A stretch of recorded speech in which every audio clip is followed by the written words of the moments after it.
Mechile mi mafon agbeya. Noi Yarol Ango. Nyawai Miss Bénin France Europe 2015.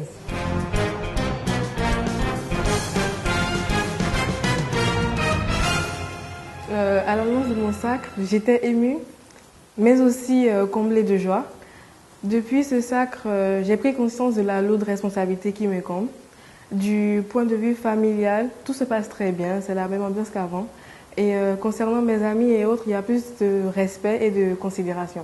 Déjà, concernant les amis, avant ils m'appelaient Yarol, mais là c'est Miss Yarol ou la demoiselle qui représente son pays en France et en Europe, parce qu'ils savent que c'est pas, que c'est une très grande responsabilité pour moi que de représenter mon pays, non seulement en France, mais aussi dans toute l'Europe.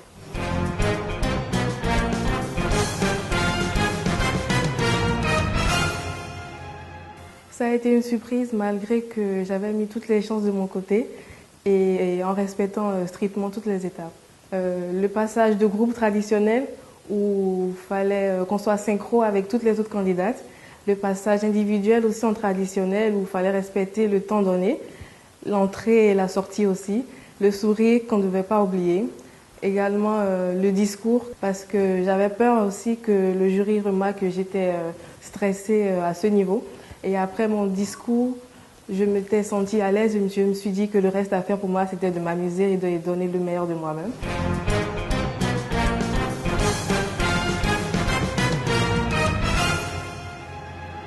Je peux dire que ça a été mon discours parce que non seulement j'ai dit ma motivation au concours de Miss Bénin France Europe, mais aussi le pourquoi je m'engageais pour le projet humanitaire qui est la lutte contre l'ulcère de Buruli.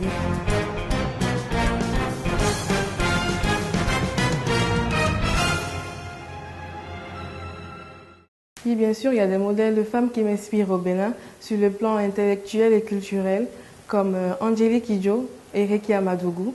Et sur le plan international, je peux dire Naomi Campbell, Sean Ollison, Lupita Nyong'o et bien d'autres.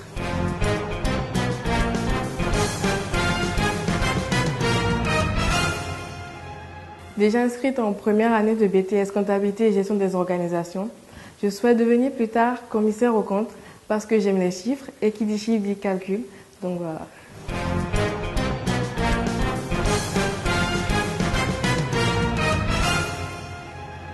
Oui, bien sûr, puisque j'ai grandi au Bénin. Le Bénin est un pays multiculturel qui a diverses langues et divers rythmes musicaux du nord au sud, comme par exemple le Tchenkouma, le Agbadja, le Masségoum. Plusieurs langues également, comme le Nago, que je suis moi-même, le Fon, le Goum, etc. Je dirais aussi que le Bénin a des pays limitrophes, comme le Niger et le Burkina au nord, à l'est le Nigeria et à l'ouest le Togo.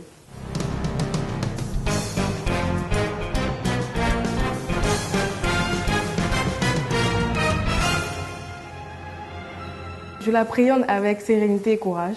D'ailleurs, un voyage est prévu en décembre pour le Bénin pour mener à bien le projet à l'aide des associations et des partenaires avec qui nous sommes en contact.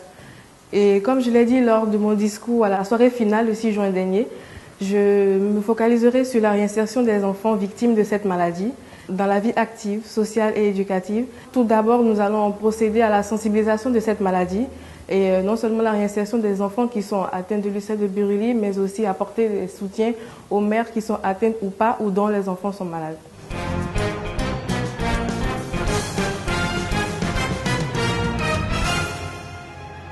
Je leur dirais tout simplement que non seulement la femme n'est pas une chose, mais qu'en dehors de sa beauté, elle est intelligente et elle a des valeurs.